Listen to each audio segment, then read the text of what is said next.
Down on the main floor of the temple again. Just walking by all the statues.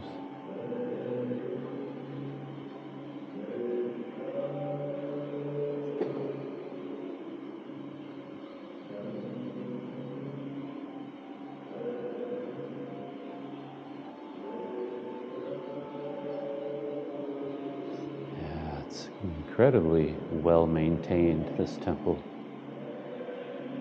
Everything is kept clean and painted and polished. Could be because it has to be a relatively new structure, I would think. Actually, I don't know when this building was built, to be honest. It couldn't have been that long ago. It's still in such great condition.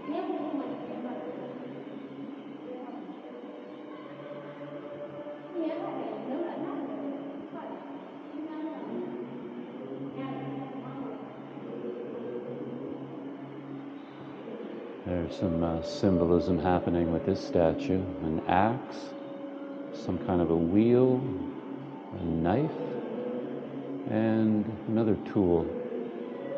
4 different tools. And this one has a trident, some kind of a U-shaped thing, another tool, and then a scroll or something. There's all kinds of meaning built into these statues.